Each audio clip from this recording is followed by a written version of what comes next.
लाहौर के इकबाल उर्फ बिल्लू भाई ने अपनी महंगी तरीन गाड़ी को सजा के 14 अगस्त के लिए तैयार कर दिया। छोटे छोटे बच्चे बड़े बुजुर्ग जो है वो वीडियोस वगैरह बना रहे हैं। 1.5-2 ਲੱਖ ਰੁਪਏ ਲੱਗ ਜਾਂਦਾ ਹੈ। ਇਹ ਸਾਡਾ ਸ਼ੌਕ ਹੈ ਆਪਣੇ ਵਤਨ ਦੇ ਨਾਲ ਮੁਹੱਬਤ ਕਰਨੀ। ਇਹ ਹਰ ਬੰਦੇ ਦੇ ਅੰਦਰ ਹੋਣੀ ਚਾਹੀਦੀ ਮੁਹੱਬਤ।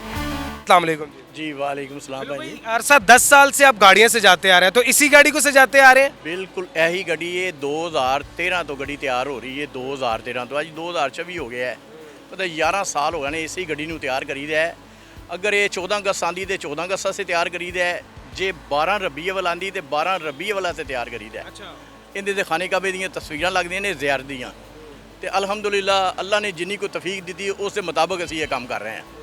अच्छा ये बताइएगा बिल्लू भाई कि गाड़ी तैयार करवाने में कितना खर्चा आ जाता है? खर्च आप बताते तो नहीं है, लेकिन लोगों को आइडिया भी तो दे देना चाहिए। ਇਹਦੇ ਤੇ ਪੈਸੇ ਤੇ ਕੀ ਲੱਗਣੇ ਨੇ, ਪੈਸੇ ਦੀ ਤੇ ਗੱਲ ਇਹਦੇ 'ਚ ਕੋਈ ਨਹੀਂ ਹੈਗੀ। ਬਾਕੀ ਫਿਰ ਵੀ 1.5-2 ਲੱਖ ਰੁਪਏ ਲੱਗ ਜਾਂਦਾ ਹੈ। ਜੋ ਵਤਨ ਨੇ ਦਿੱਤਾ ਅਸੀਂ ਵਤਨ ਦਾ ਦੀ ਵਾਲ ਵੀ ਵਤਨ ਨੂੰ ਨਹੀਂ ਦੇ ਸਕਦੇ। ਜਿਤਨੀਆਂ ਮਿਹਰਬਾਨੀਆਂ ਇਸ ਪਾਕਿਸਤਾਨ ਦੇ ਵਿੱਚ ਰਹਿ ਕੇ ਸਾਡੇ ਤੇ ਹੋਈਆਂ ਨੇ, ਅੱਲਾਹ ਕੇ ਦੁਆ ਹੈ ਅੱਲਾਹ ਇਹ ਮਿਹਰਬਾਨੀਆਂ ਸਭ ਤੇ ਕਰੇ इंशाल्लाह ताला। लोग तो पाकिस्तान छोड़ जा रहे हैं और आप पाकिस्तान की मोहब्बत जाहिर कर रहे हैं। ਹਾਂ ਦੇਖੋ ਇਹ ਗੱਲ ਬੜੀ ਮਜ਼ੇਦਾਰ ਤੁਸੀਂ ਕੀਤੀ ਏ ਕਿ ਲੋਕ ਜਿਹੜੇ ਪਾਕਿਸਤਾਨ ਛੱਡ ਕੇ ਜਾਂਦੇ ਨੇ ਉਹ ਸਮਝਦੇ ਨੇ ਕਿ ਬਾਹਰ ਸਾਰਾ ਕੁਝ ਹੈ, ਉੱਥੇ ਗੁਲਾਮੀ ਹੈ। ਠੀਕ ਹੈ, ਇੱਥੇ ਆਜ਼ਾਦੀ ਹੈ। ਮੈਂ ਕਹਿੰਦਾ ਉਹ ਲੋਕ ਬੇਵਕੂਫ ਨੇ, ਗੁਲਾਮੀ 'ਚ ਜਾ ਰਹੇ ਨੇ। बिल्लू भाई ये तो बड़ी महंगी तरीन गाड़ी है और आपने इसको सजा दिया है। आप अब जब इससे कवर उतारेंगे, जब ये स्टिकर उतारेंगे तो इसका पेंट खराब हो जाएगा। ਸਰ ਜੀ ਪੇਂਟ ਖਰਾਬ ਹੋਵੇ ਜਾਂ ਨਾ ਹੋਵੇ ਇਹਦੇ ਨਾਲ ਮੈਨੂੰ ਕੋਈ ਗਰਜ਼ ਨਹੀਂ। ਇਹ ਪੂਰਾ ਸਾਲ ਗੱਡੀ ਤਿਆਰ ਹੀ ਰਹਿੰਦੀ ਹੈ ਅੱਲਾ ਦੇ ਫਜ਼ਲ ਕਰਮ ਦੇ ਨਾਲ। तमाम ਦੁਨੀਆ ਦੇ ਜਿਹੜੇ ਲੋਕ ਨੇ ਆਪਣੇ ਮੁਲਕ ਦਾ ਪ੍ਰਚਾਰ ਕਰਦੇ ਨੇ, ਅਸੀਂ ਪ੍ਰਚਾਰ ਕਰਨੇ ਆ। अच्छा ये वीडियो देखने के बाद बड़े लोग ये भी कहेंगे कि ਇੰਨਾ ਪੈਸਾ ਖਰਚਣ ਨਾਲੋਂ ਕਿਸੇ ਗਰੀਬ ਬੱਚੀ ਦਾ ਵਿਆਹ ਕਰਾ ਦਿੰਦੇ, ਕਿਸੇ ਨੂੰ ਖਾਣਾ ਖਿਲਾ ਦਿੰਦੇ, ਕਿਸੇ ਨੂੰ ਤੁਸੀਂ ਕਮ ਅਜ਼ ਕਮ ਕੁਛ ਨਹੀਂ ਤੇ ਕੱਪੜੇ ਲੈ ਕੇ ਦੇ ਦਿੰਦੇ ਜਾਂ ਕਿਸੇ ਦਾ ਵੈਸੇ ਸਾਥ ਕਰ ਲੈਂਦੇ। तो इस तरह के बड़े कमेंट्स आएंगे। ਦੇਖੋ ਗੱਲ ਸੁਣੋ, ਉਹਨਾਂ ਦੇ ਦਿਲ ਤੰਗ ਨੇ। ਜਿਹੜੇ ਇਨਸਾਨਾਂ ਦੇ ਦਿਲ ਤੰਗ ਹੁੰਦੇ ਨੇ ਉਹਨਾਂ ਦੀਆਂ ਸੋਚਾਂ ਛੋਟੀਆਂ ਹੋ ਜਾਂਦੀਆਂ ਨੇ। ਅੱਲਾਹ ਤਾਲਾ ਨੇ ਇਤਨੀ ਤੌਫੀਕ ਦਿੱਤੀ ਹੋਈ ਹੈ ਕਿ ਯਕਮ ਰਮਜ਼ਾਨ ਤੋਂ ਲਾ ਕੇ 33 ਦਿਨ ਅੱਲਾਹ ਤੂਲ ਰੋਟੀ ਚੱਲਦੀ ਏ ਸਿਰਫ ਅੱਲਾਹ ਦੇ ਨਾਂ ਦੀ। ਜਿਹੜਾ ਦਿੰਦਾ ਹੈ ਉਹਦੇ ਨਾਂ ਦੀ ਰੋਟੀ ਚੱਲਦੀ ਏ।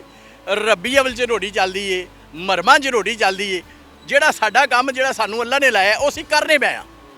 ਇਹ ਸਾਡਾ ਸ਼ੌਕ ਹੈ ਆਪਣੇ ਵਤਨ ਦੇ ਨਾਲ ਮੁਹੱਬਤ ਕਰਨੀ। ਇਹ ਹਰ ਬੰਦੇ ਦੇ ਅੰਦਰ ਹੋਣੀ ਚਾਹੀਦੀ ਮੁਹੱਬਤ। तो बिल्लू भाई मतलब इकट्ठा 2 लाख ला देता यार। 2 ਲੱਖ ਦੀ ਕੀ ਗੱਲ ਏ, ਇਹ ਰੱਬ ਨੇ ਔਰ ਇਸ ਮੁਲਕ ਨੇ ਸਾਨੂੰ ਬਹੁਤ ਖੁਸ਼ੀਆਂ ਦਿੱਤੀਆਂ ਨੇ ਔਰ ਬੇਸ਼ੁਮਾਰ ਦਿੱਤਾ ਹੈ।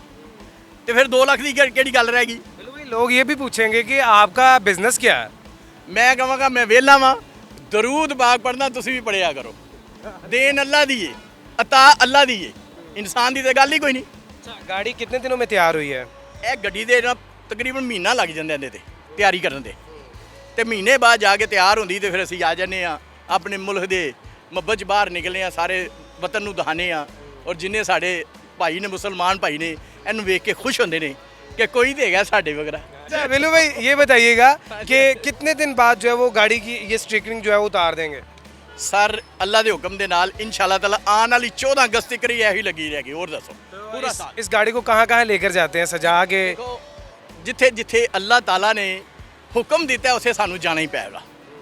ਸਾਰਾ ਨਿਜ਼ਾਮ ਸ਼ੁਰੂ ਲਾ ਕੇ ਆਖਰ ਤੱਕ ਉਹ ਮੇਰੇ ਅੱਲਾਹ ਦੇ। बड़े लोग ना जब आप भी सोशल मीडिया यूज़ करते होंगे, देखते तो होंगे, लोग गलत किस्म के कमेंट्स भी करेंगे। आराम दा पैसा है, ज़ाया करन डे ने, ये है वो है। एक दफ़ा ना इनको बता दे पैसा आता कहाँ से?